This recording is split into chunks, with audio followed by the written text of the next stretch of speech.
우리는 살아가면서 이런 질문을 할 때가 있습니다. 나의 삶 속에 문제가 전혀 없다면 얼마나 좋을까 하는 생각 말입니다. 그런데 이런저런 일들이 생겨서 우리를 어렵게 하고 힘들게 합니다. 살아있는 사람에게는 늘 문제와 어려움이 뒤따르게 되어져 있습니다. 가끔 혼자 힘으로 도저히 극복하기 힘든 문제를 만날 때가 있습니다. 어떤 방법이 없을까 찾기도 합니다. 길이 없고 방법이 없어 답답하여 견딜 수 없을 때 우리는 어떻게 해야 되는가? 그때에 전능하신 하나님의 팔을 빌려야 합니다. 어떻게 하나님의 펴신 팔을 빌립니까? 우리가 찬송가에서 찬송을 많이 하는 찬송이 있지 않습니까? 주의 친절한 팔에 안기세 우리 마음이 평안하리니. 항상 기쁘고 복이 되겠네. 영원하신 팔에 안기세. 주의 팔에 크신 팔에 안기세. 주의 팔에 영원하신 팔에 안기세. 이 찬양을 굉장히 많이 합니다. 저도 이 찬양을 많이 합니다. 주의 팔을 빌리고 승리하기 위해서는 어떻게 해야 될까? 기도 외에는 다른 방법이 없습니다. 마가복음 9장 29절에 제자들에게 주님이 하신 말씀이 이르시되 기도 외에 다른 것으로는 이런 종류가 나갈 수 없다라고 가르치셨습니다. 기도는 하나님의 능력을 끌어올리는 지렛대와도 같은 것입니다. 문제 중에 조용히 무릎을 꿇고 백사장같이 고요한 마음을 가지고 하나님 앞에 무릎을 꿇을 때 하나님은 우리의 간구에 귀를 기울여 주십니다. 응답하기를 즐거워하시는 하나님은 말씀하시고 시행하실 것입니다. 기도처럼 신비한 것도 기도처럼 큰 축복을 누리는 길도 없습니다. 기도를 통해서 지극히 높은 존재와 지극히 낮은 존재가 온전히 연합을 하게 되는 길입니다. 창조주와 피조물 사이에 큰 교감이 생기는 길이 기도의 길입니다. 원하신 하나님과 연약한 사람 사이를 이어주는 끈이 되기도 합니다. 기도하는 것은 중요하지만 기도할 때 어떻게 기도하는 것도 매우 중요한 과제입니다. 내 자신의 생각대로 기도하면 응답이 없습니다.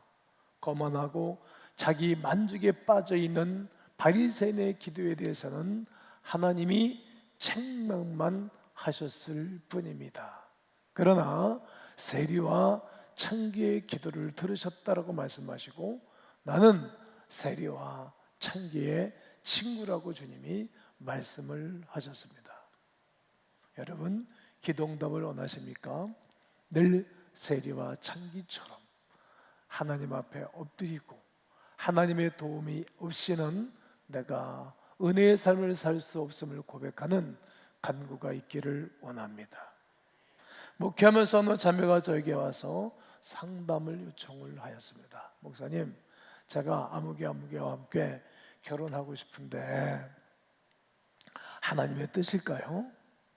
그때 제가 최선을 다해서 조언해주고 싶었지만 입을 꾹 다물고 있을 뿐이었습니다. 우리의 기도 제목 가운데 기도를 하고 난 다음에는 최종 결정을 내리기 어려울 때가 많이 있습니다. 그때 우리는 이런 방법을 통하여 하나님의 인도하심을 구별하고 원해야 할 것입니다. 첫째, 하나님의 뜻에 따라 간절히 기도한 이후에 스스로 결정을 내려야 합니다. 누가 결정을 내리겠어요?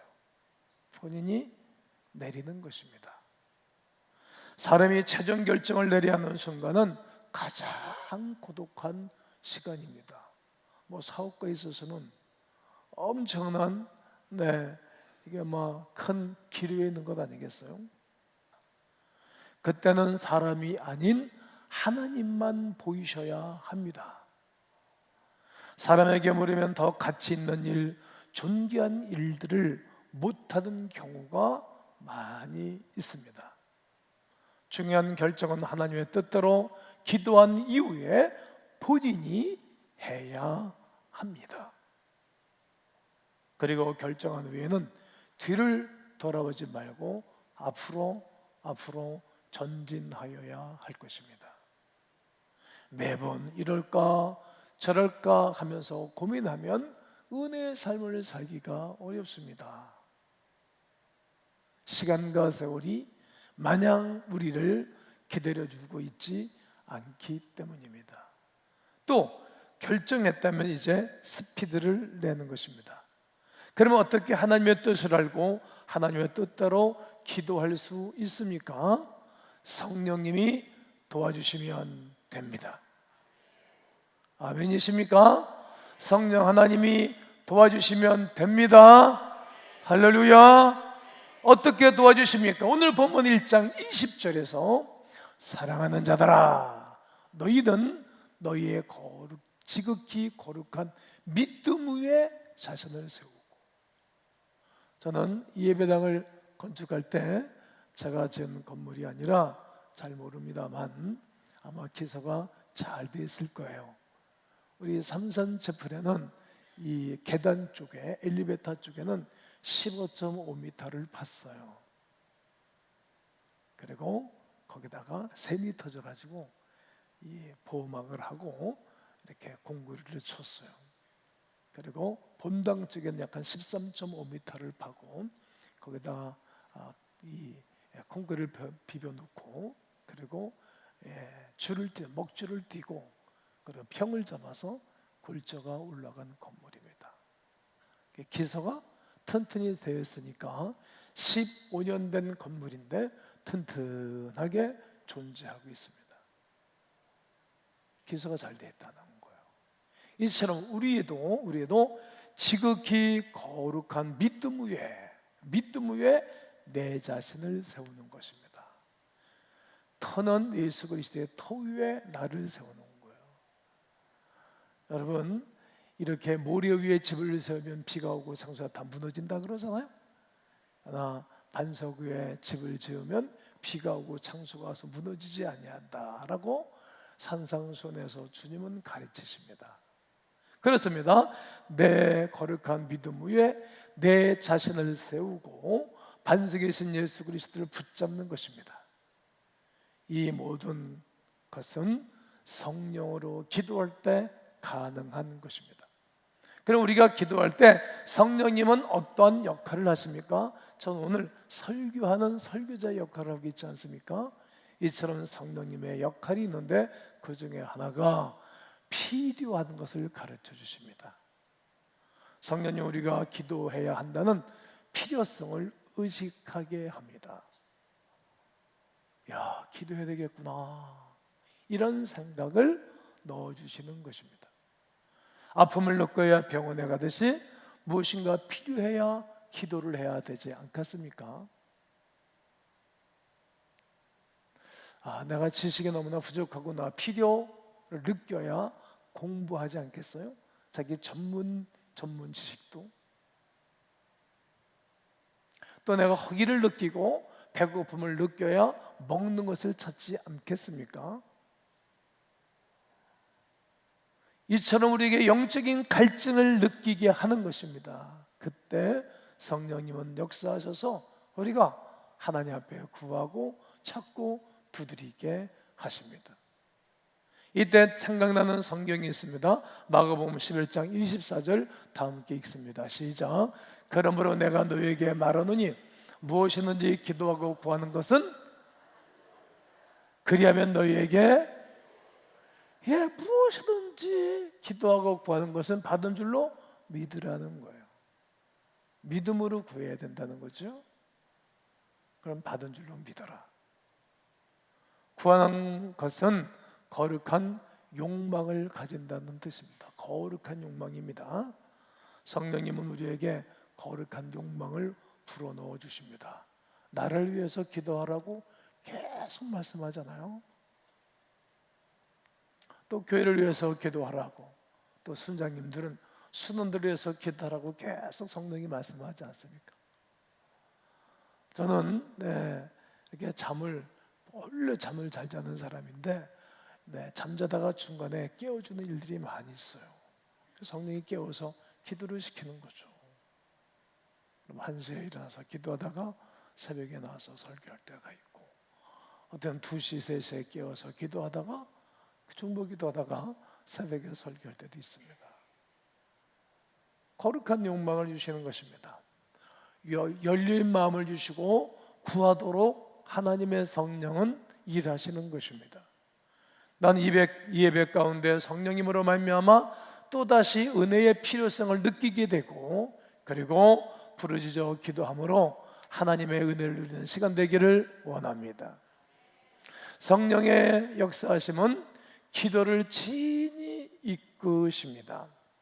오늘 20절에 다시 보면, 사랑하는 자들아 너희는 너희의 지극히 거룩한 믿음 위에 자신을 세우며 성령으로 기도하라. 자신이 세우며 자신이 세워지는 것은 믿음 위에 있을 때에 기도하게 하실 때입니다. 기도하지 않으면 내 자신이 또 무너지고 무너지곤 합니다. 더러운 귀신이 그냥 내버려 두지도 않습니다. 로마서 8장 26절에 이와 같이 성령도 우리 연약함을 도우시나니. 기도는 내가 하는 것 같지만 성령님이 도와주시는 것입니다. 어떤 때는 무슨 기도를 해야 할지 모를 때도 있지만 하나님 앞에 있으면 하나님이 이끌어 주시는 것입니다. 기도는 성령께서 이끄시는 대로 하면 되는 것입니다. 성령님은 무한한 지혜와 사랑으로 내가 의식하지 못하는 것까지라도 이끌어 가시는 분이십니다. 내 내면의 소원에 따라 기도하고 넘치게 응답하시는 것입니다. 내 주관적으로 기도하면 응답이 없는 것입니다. 오늘 우리 주님이 이 시간 이후부터 성령 하나님이 여러분들의 기도를 친히 이끄는 역사 있기를 주의 이름으로 축복합니다. 은혜에 대하여 성령의 역사하심은 확신을 주십니다. 기도하고 나면 깨닫게 하십니다. 오늘 본문 21절을 보면 하나님의 사랑 안에서 가족의 사랑 안에서 가족들이 막 행복해하는 거잖아요. 교인들 안에 행복해하는 거잖아요. 하나님 사랑 안에서 자기 자신을 지키는 거예요. 여러분, 아무리 어려워도 가정을 지켜내고 그런 사람이 아이들의 이름에 커서 결혼도 해서 사이도 보고 며느리도 보고 손자도 보고 손녀도 보는 것 아니겠어요? 그리고 내가 늙어서 힘이 없을 때 도와주는 거잖아요. 그 사랑 안에서 자신을 지키는 거예요. 우리가 교회 안에서 교회를 잘 섬기면서 자기가 보호를 받는 거예요. 자기를 위해서 하는 거라고. 자기를 지키며 영생에 이르도록 우리 주 예수 그리스도의 뭘 기다려라? 긍휼, 불쌍히 여기심을 받는 것입니다. 불쌍히 여기심 받는 것이 하나님의 은혜입니다. 나는 하나님의 은혜를 받을 수 없는 자인데 하나님 나를 불쌍히 여기셔서 은혜를 베풀어 주신 것, 그래서 성도는 늘 감사하고 감격하는 것입니다.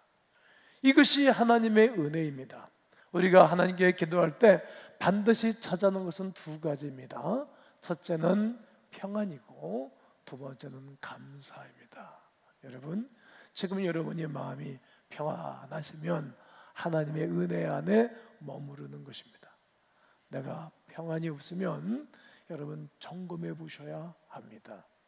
병원 가서 신체를 점검하듯 점검해 보셔야 됩니다. 그리고 돌이켜야 됩니다. 그리고 내 마음에 막 감사가 없으면 또 돌이켜 보아야 합니다. 기도했는데도 여전히 마음이 불안하고 불편하고 감사한 마음이 없다면 그것은 성령으로 기도한 것이 아닙니다. 은혜 안에 거하면 감사기도가 나옵니다. 성령의 감동을 따라 의지적으로 감사하게 되는 것입니다. 성령의 감동을 따라 미리 앞당겨서 감사합니다. 성령의 감동을 따라 하나님의 뜻에 순종하게 합니다. 그리하면 모든 것이 합력하여 선을 이루게 될 것입니다. 예수님이 아기 예수로 이 땅에 오셨을 때에 그를 기다리던 많은 영적인 거성들이 있었습니다. 그 중에 예루살렘에 시몬이라는 사람이 있습니다. 이 사람은 의롭고 경건한 사람입니다. 그리고 이스라엘의 위로를 기다리는 자라 이렇게 말합니다. 그 말은 모든 이스라엘 백성들이 위로를 받아야 되는데 누가 올까? 하나님의 아들 예수께서 구원자의 땅에 오실 것을 아는 거예요. 여러분, 우리에게도 위로자가 필요하잖아요. 영원하신 위로자는 예수 그리스도이시고 사람들에게도 위로자가 필요하잖아요. 내 옆에 좋은 사람이 있는 것은 축복 아니겠어요?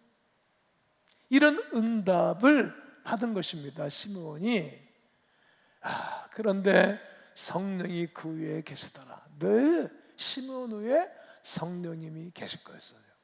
26절, 그가 주의 그리스도를 보기 전에는 죽지 아니하니라. 이런 응답을 받은 거예요. 네가 육신의 생명이 있는 동안에 예수님 만난다는 거예요. 그리스도, 기름 부음 받은 자를 말이죠. 이렇게 성령의 지시를 받았습니다. 그리고 성령의 감동으로 성전에 들어갔습니다. 그날도 감격된 예배를 드린 거예요. 감동과 감격된 예배를 드리고 성전에 들어갔는데, 전에 하나님이 말씀하신 대로 하나님 은혜를 주신 것입니다. 마침 부모가 율법의 관례대로 행하고자 하여 그 아기 예수를 데리고 오는지라. 성령이 계셨고 성령의 지시를 받고 성령의 감동을 따라 그날도 최선을 다해서 준비해서 예배당에 들어왔는데, 이제 누가 아기 예수님을 마리아가 안고 온 것입니다. 여러분, 나는 여러분과 제가 늘 성령의 감동으로 성전에 들어오시고 예배를 드리시고 말씀을 받고 성령의 도우심으로 이 땅을 살기를 축복합니다. 바른 기도를 또한 성령의 역할은 드리게 하십니다. 바른 기도. 오염된 공기가 사람의 건강을 해칩니다. 요즘 많은 분들이 좋은 공기 있는 곳으로 가서 살고 싶어 합니다. 저도 좋은 공기 있는 곳에 가서 살고 싶은 마음이 있습니다. 이것이 잘못된 기도는 영혼과 신앙을 병들게 합니다.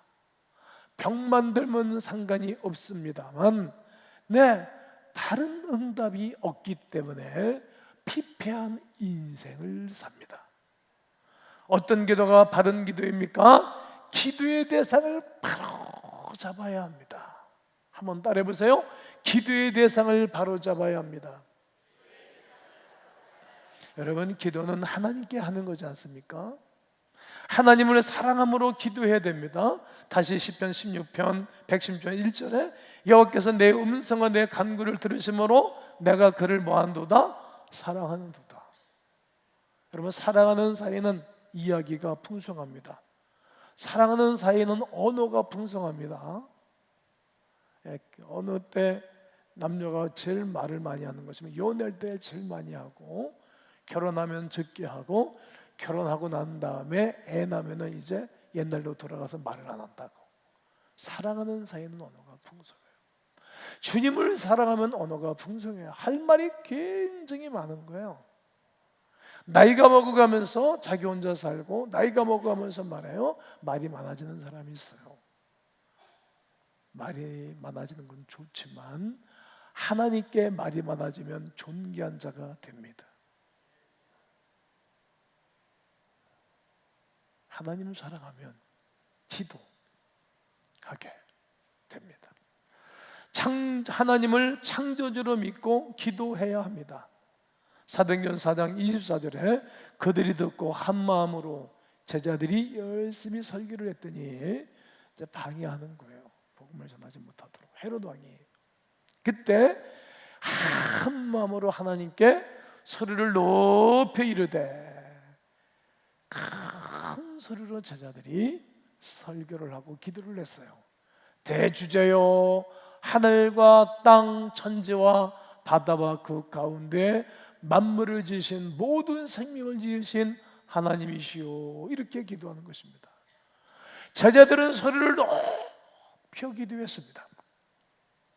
천지와 만물을 지으신 하나님의 이름을 붙잡고 기도했습니다. 그랬더니 창조의 역사가 일어났습니다. 뿐만 아니라 재창조의 역사가 일어난 것입니다. 엄청난 능력과 권능이 나타난 것입니다. 없는 것이 있게 되고 죽은 자가 살아나고 죽은 영혼도 살아났던 것입니다. 여러분, 재창조의 역사는 계속 일어나는 것입니다. 존 웨슬레는 전 세계는 나의 교구라고 그렇게 큰 소리를 외치면서 살았어요. 전 세계 감리교들이 얼마나 생겼습니까? 존 낙스는 스코틀랜드를 나에게 달라고 기도를 했어요. 그 땅이 장로교회의 내 성지 같은 땅입니다. 지난 6월달에 거기 가서 선교사 대회를 하면서 감동 자체였습니다. 빌 게이츠는 내가 만든 컴퓨터가 전 세계 모든 사람들의 책상 위에 놓여질 것이라고 말했습니다. 그대로 됐습니다. 예수님께서도 기도하셨습니다. 제자들을 부를 때도 기도하셨고, 세례받고 올라올 때도 기도하셨고, 십자가를 지기 전에도 기도하셨고, 십자가상에도 기도하시면서 내 영혼을 아버지 손에 의탁하나이다, 그리고 큰 소리로 기도하시고 돌아가신 것입니다. 그의 죽으심과 부활하심으로 말미암아 우리에게 구원의 영생이 있게 된 것입니다. 예수님도 기도하셨습니다. 새벽 오히려 미명에도 기도하고 하루를 사시고 사역을 감당하셨습니다. 여러분, 저는 오늘 여러분들에게 오늘 이 세대에 필요한 성령님의 도우심으로 기도하는 삶을 살라고 고민했는데, 여러분은 어떤 기도 제목이 있으십니까? 간략해야 됩니다. 심플해야 됩니다. 이것입니다. 말할 수 있어야 됩니다. 우리 주님이 오늘 여러분에게 난 너에게 무엇하기를 원하니? 네가 무엇을 구하니? 이렇게 물으신다면 툭 튀어나와야 됩니다. 저는 분명한 기도 제목이 있습니다. 나라 민족을 위해서, 우리 교회를 위해서, 우리 가문과 후손을 위해서도 늘 선포하고 기도하는 제목이 있고, 만나면 예배 드릴 때마다 축복해주고 해주는 말이 있습니다. 나는 그 모든 기도 제목들을 하나님이 일일이 들으시고 일일이 역사하는 은혜가 오늘 거룩한 주일에 오신 여러분 모두에게 있게 되시기를 주 예수의 이름으로 축원합니다.